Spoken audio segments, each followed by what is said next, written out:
I'm Jo. My son is Adam. He was diagnosed when he was 8. He's now 15. My daughter and I started a support group back nearly 5 years ago now, just to help us. and obviously it's got a lot bigger and it's helping everybody else now. And I'm Jess from Ingleby Barwick now. And my brother is type 1 and we's everything that Mum said. So what is it that you guys do professionally? I'm a primary school teacher. I work for North Yorkshire Police in the admin. Excellent. So what's been keeping you guys going the last year? So me. We've still both been working all over lockdown. Jess particularly hasn't had any time off really. She's worked right through. And obviously Adam's been working from home, homeschooling, which has been fun. I've never worked from home before, so that was... Setting up your office was Setting great. an office. I'm in the conservatory. And on days like this, I feel like it's a greenhouse. So tell me a bit about your bubble. Who did you end up bubbled with? Each other. Jess bought herself a house in October 2019. And by the time she got moved in and got settled, it was kind of locked down. So it's been really tricky for you being on your own for the first time ever and being really isolated. So we've kind of bubbled with each other. I bubbled with my mum for a little bit as well when you were working right through. How have you guys found work the last year? It was different. Like, it was a different job last year. It's been full on, but it's been good and it's been an experience teaching smaller groups and different types of learning. But yeah, we're back to it now. Eventually, still bubbles at school, but it's good. It's getting on. I've worked for the same place for say 18 years and never wanted to work from home. I'm a single mom, so I enjoy going to work. I enjoy speaking to people, and then to be told I've got to work from home, it was really strange. Only having just each other to talk to, Zoom calls and with my colleagues was strange. I still find it all very strange, but at least I'm working and I enjoy that, so that's good. What did you guys find was the biggest lifestyle changes for you? For me, it's been eating 24 hours a day. Having the kitchen next to me is probably not the best thing for working from home. How did your son find it? Was it difficult? Did he have to shield at any point? Yeah, we kind of shielded right the way from the start, really, because we were really unsure as to where diabetes would put us. So we both shielded right from the start. He found it hard, I think, being away from his friends. He's quite hard. He finds social interaction quite hard anyway, but I think he found it extremely hard being away from everybody. And schoolwork online was really difficult, really tricky. Not having that one-to-one with teachers and just kind of being set the work and told to get on with it was really hard. He found that really hard.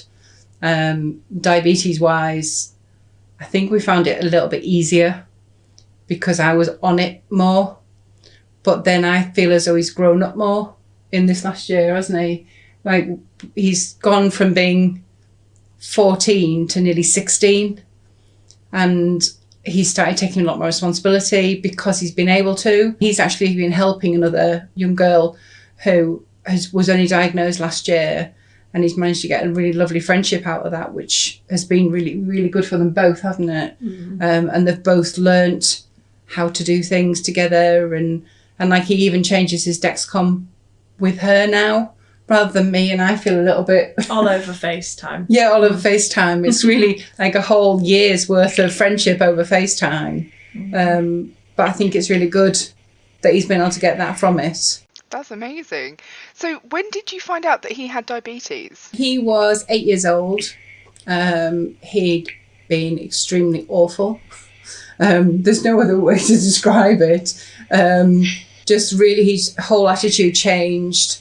He started wetting the bed, which he'd never done before.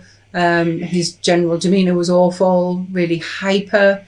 I was concerned that there was actually something going on. Eventually took him to the doctors, presumed they'd tell me he had some sort of infection, and was told to go straight to the hospital. immediately.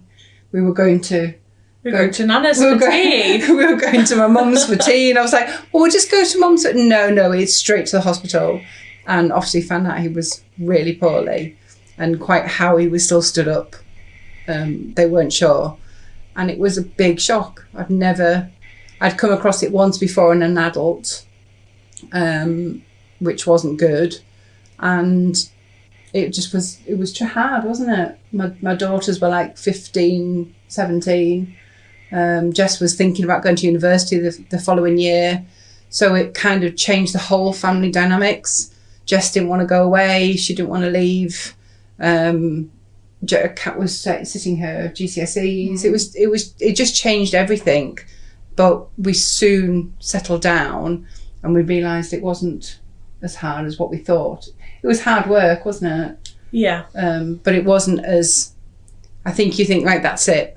You know, there's nothing else. But actually, and I think starting the support group really has been our biggest support. That's all, you know, that's all we can say, really. Tell me a bit about the support group that you set up. Basically, about 5 years now. It'll be 5 years next month, actually. We were approached by Diabetes UK, I was actually approached by the hospital originally, asked if we would like to help start something like that. We were really keen on doing it.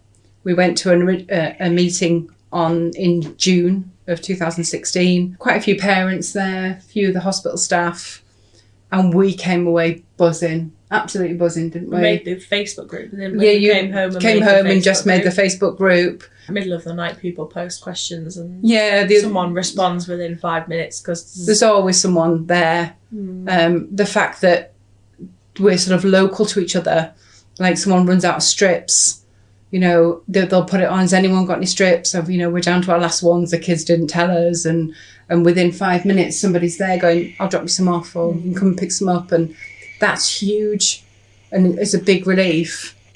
And obviously over time but that's all we were going to do initially. But then we started doing a fundraising, getting some money in, and we did escape rooms, pottery painting, trampolining. There was all sorts. Obviously, you have this really great community. How did you guys adapt once we went into lockdown? So before COVID, as soon as we got new members and new families join, we could make an event straight away. So we had, in New Year last year, we had quite a lot of like 8-year-old girls. So we literally made a pottery event. Like I think it was maybe the next day or the day after, and then there was like 30 people, and straight away they'd just been diagnosed and they could make new friends straight away. And then obviously we've had like 70 plus people join since the start of lockdown, and it's been really tricky because we haven't been able to just quickly plan an event and get everyone together. So it's had to sort of turn digital, so it's all been over Facebook. We did do a quiz, so that sort of was online. With Adam, there was a girl same age as him and didn't have a clue. At 15, it's quite hard. So we gave her Adam's number and they started chatting. The same as if they were like 8, we would, because we kind of know a lot of the families now, we can say, oh, I've got a girl about the same age, do you want me to put you in touch? So it was a way round it, really.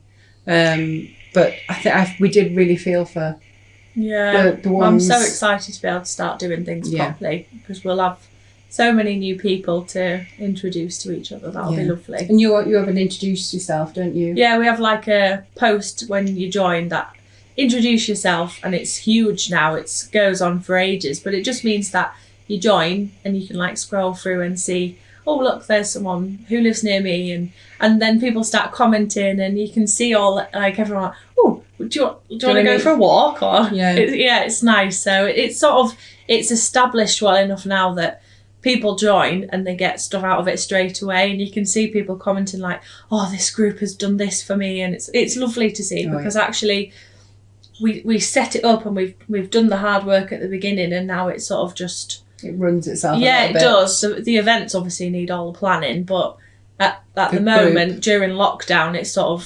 it's gone. Have you found people using it more through lockdown? We've found we've done a lot of posters, a lot of leaflets. We're in touch with all the hospitals within our area, and now we're finding people are joining while they're still in hospital. They're literally sending up things saying we're in hospital now, we're going home on Saturday, and which is massive, because when I think back to when we were in hospital, if I had that support, if I had someone saying, you will be okay, it will be all, it will be all right, that would have been massive for me.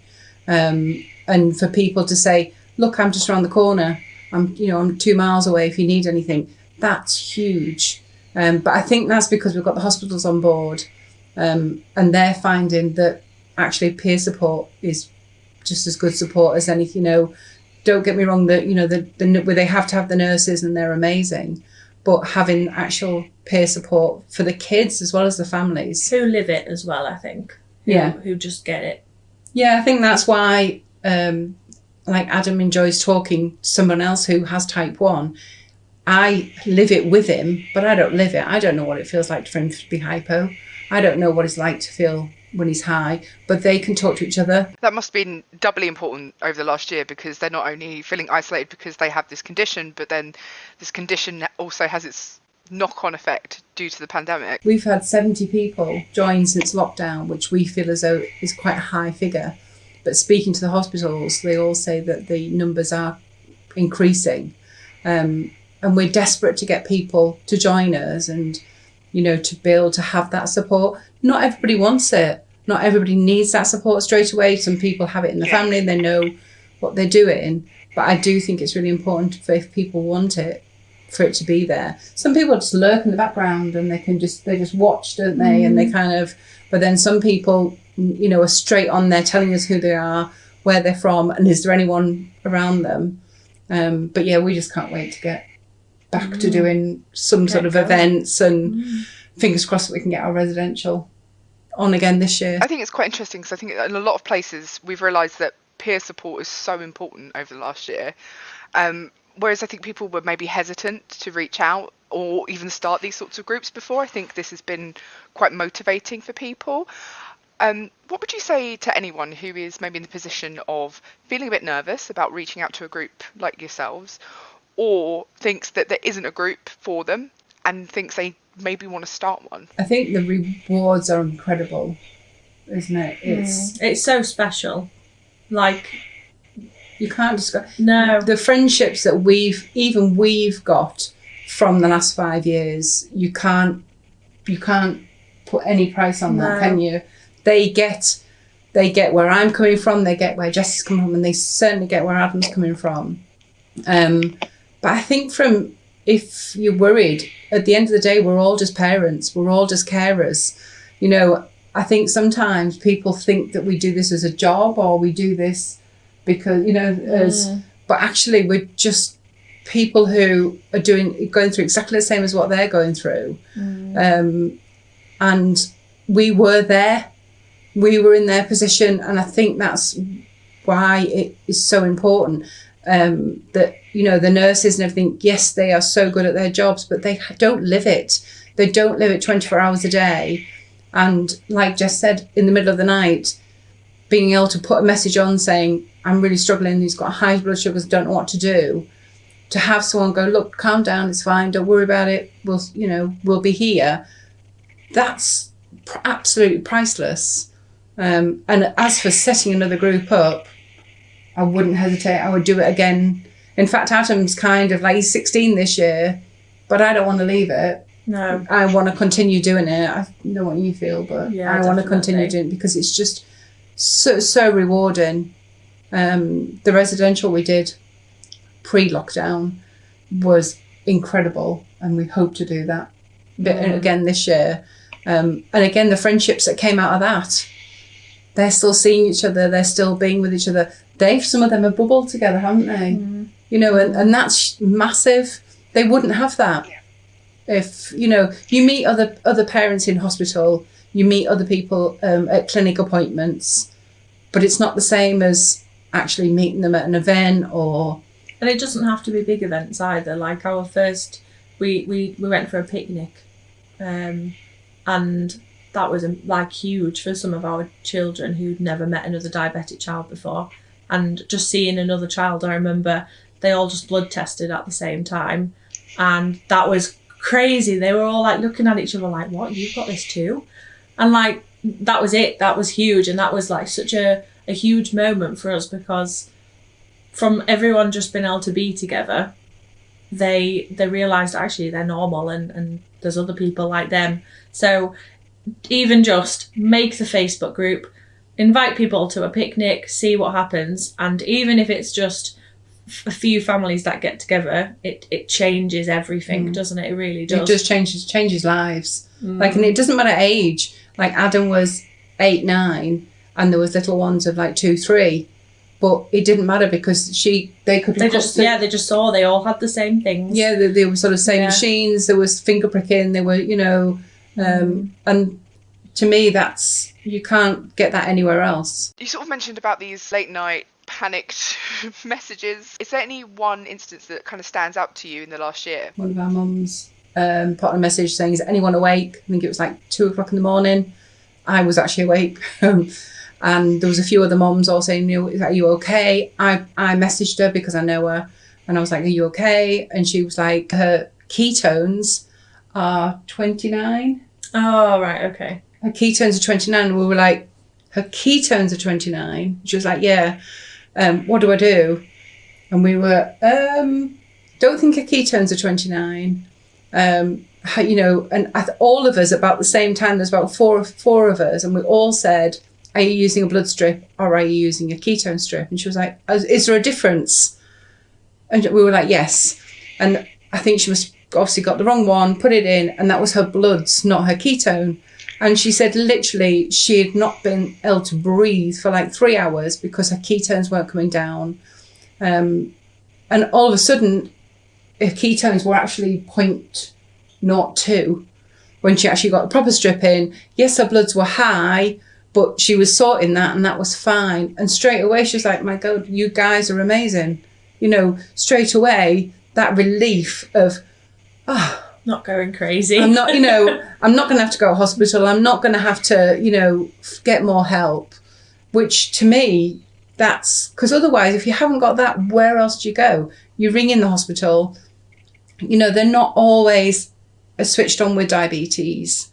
I think she'd rung the hospital and they said, just test again in 2 hours. So it's hard because they're not diabetes nurses. They're not specialists. And they're telling you what to do by the book, which is, obviously right. And we're not experts. Often I'll say, I don't know, but I'm here if you need anything. And we definitely don't give medical advice. But something like that where you kind of know. But in the middle of the night when you're shattered and you're worried, something like that, just having somebody else to talk to is massive. How is your group associated with Diabetes UK, and how has that support been over the last year? We were really, really impressed with the poster campaign that Jess set up. I think the more awareness, the more people out there, then I think it's just, fantastic. But yeah, just knowing that they're there, I think it does help having that back up for us. So what are you guys planning? What's the next step now we're coming out of lockdown a little bit? Have you got any events in? Hopefully picnic. Yeah. Picnic will be the first thing, I think, because obviously it's outside. I think we'll need to sort of look at what ages we have now, because everyone's grown up a year. Yeah. We sort of put it out there sometimes as well and just say, look, what are you guys fancying doing? We did have, we were going to do Carlton Lodge for a day, and we had loads of things last year that we wanted to do, but obviously we had to cancel. So probably just get the older ones back into it and the younger ones meeting. And then the residential, hopefully, if we can get that going. We've got that was postponed from last September to the end of this September, so we are hoping we can do that because that's our huge event. Can you tell me a bit about the residential, because I'm really interested now? Well, the picture behind us is actually Osmotherley, the reservoir, which is just around the corner from the youth hostel where we actually hold it. It's when we looked at the youth hostel, we were like, not youth hostel, but actually when you go, it's beautiful. It was lovely. All en suite bedrooms. The food's amazing. We had a duck race. We had a treasure hunt. Mm-hmm. We had a blind trail where they had to lead. They got blindfolded, and they had to lead their partner round a Like a rope. like a like rope round trees. round under trees. It was benches. so Just funny. loads of different like outdoors, like the den building was Den fab, building wasn't was it? We did a amazing. campfire, so we all did marshmallows. There was kids crying because they didn't want to leave each other, and it was just like camp, but for families. You know, like a lot of the hospitals put on camps for the kids, but we just felt as though it needed to be for the families. So it wasn't just the type 1 child; it was their siblings, it was their parents. There were two, a brother and sister, and the brother was type 1, and the little sister made really good friends with one of the type 1 children, and then she got diagnosed with type 1 as well at Christmas. But she'd already made like best friends with some other type 1 children, and obviously she'd looked after her brother with type 1, so like It was so easy, wasn't it? Yeah, it just makes the transition easier. And we had one family whose their little boy had only been diagnosed the week before, but we'd had a family drop out. So I got speaking to them, and I said, and she was like, "Oh, look, we're just desperate for anything." And we was like, "Well, actually, we actually have a room available for in the residential." And she was like, "Oh my gosh, yes, please, we'll be there." And they came along, and they were just amazed by everything that we put on. The fact that when it was tea time, all the kids tested. just hear all the clicking across the room. Yeah, but it became normal. And actually, one of the kids was really upset that she wasn't type 1. It was like, "Well, I want to be type 1." And it was like, "No, darling, Not the point. not really the point." You know what I mean? It just made it more normal for them. And this year, well, last year we had so much more planned, didn't we?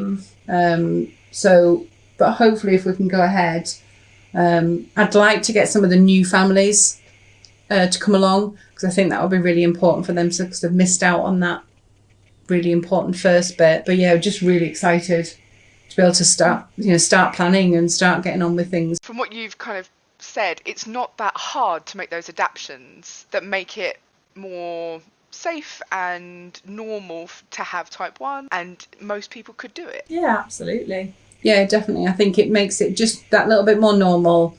And because they've then got friends that are type 1, they might be the only type 1 in their school, but there's not the only type 1 they know. They've got friends who've, friends, and it's kind of like we've sort of seen, haven't we, that a lot of them have kind of gone into little groups, haven't they, where they know each other.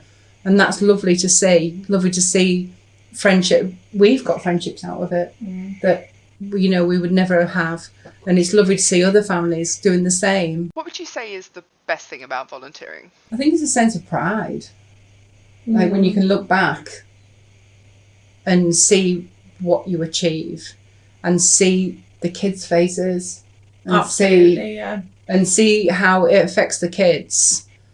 I think it's pride, isn't it? You kind of think, you've made a difference to someone, haven't you? Yeah, definitely. You've made that difference. Like that first ever event that they've come to, and they've never known anybody else like them, and then they come away and they've made a new friend, and they know they're not alone. And I think that's lovely. Like, that's really important. And for the parents as well. That, certainly from my point of view, and learning about different machines and different gadgets. We had quite a few that came to the residential that didn't know about a lot of the new pumps that were out, the new machines, and because they got to see them working, they were like, "Oh, well, actually." All writing lists, weren't they? Yeah, they were all writing lists going to the hospital. I don't think the hospital were very keen on it. It was like, "Right, would you like this, please? We've seen this working." But you need that, because otherwise we YouTubed our first cannula change. And now we've got like FaceTime calls with different people and helping each other change. And we had like one boy who wouldn't change his pod at a Jump 360 event, and another girl just went and sat with him and said, "It's okay, we'll do it together." And they just did it together. And I feel like they just have a different connection to what we ever could. They just there's something there, isn't there? But it's just lovely to see that we've helped with that, and it's so easy to do. Like, just join in and volunteer, and makes a difference. It's lovely. Makes a difference to us as well. Yeah, helps us Like, I love doing it, but it helps Adam as well, so.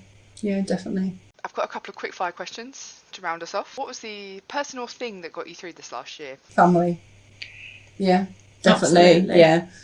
Zoom calls. Yeah, Zoom calls with FaceTime. everyone. FaceTime, I think. I think we couldn't have managed without FaceTime. I have a younger daughter who's down in Oxford, who's actually working on the vaccine. She went down there in January last year, and we haven't seen her since. So FaceTime has been our godsend, because not having that would have meant that we were isolated from her more so. I'm lucky that I've got support from my mum and Jess. We just bounce off each other, don't we? Yes. She's moved out, but she's she's home more than anything, can't you? But no, I think having each other has been really good, hasn't it? And Adam. He's definitely grown up this last lockdown, and I feel as though he's kind of missed out on growing up, if that makes sense. He hasn't grown up traditionally, as in, I don't know, I feel as though he's kind of missed out on that, but then maybe that's a good thing. Maybe I've missed out on all that horrible teenage kind of angst, but no, I think I've still got that to come. Have you created anything during lockdown? Oh yes, our badges. Yes, we have. We sell them. We have car stickers as well, the same, and the car stickers are ace, because you're driving along You spot someone else with one. spot someone else with one, and you're like 30 miles away from home, and all of a sudden you see a car, or you see a car in a car park, and I just want to wait because I want to see who's in the car. It's just so weird. But I think because we had that little bit of time, we got a lot of stationery, we got some posters sorted and some leaflets sorted. Jess did the competition posters, all the big posters, sent them to hospitals, which is probably how we've got so many more people, because we've got posters up everywhere as well. Yeah, and that's been really good for us, because we haven't been able to do our usual things. We've kind of just done that, really. What are you guys looking forward to doing personally in the next year? Going to see my dad. I haven't seen my dad since before lockdown last year. He doesn't live in England, so as soon as we can travel and get that done, that's what I'd like to do. I want to be able to see my daughter, my other daughter, give her a hug. Give everyone a hug. Yeah, hug. Hugs. Hug everyone. It'd be weird. It'll just like, I'll be like, oh no, stay away. And go out for a meal. Yeah. I think going out for a good steak. Yeah, go out for a meal. Well, it was lovely speaking to you. Thank you so much for your time today. Thank you. Thank you.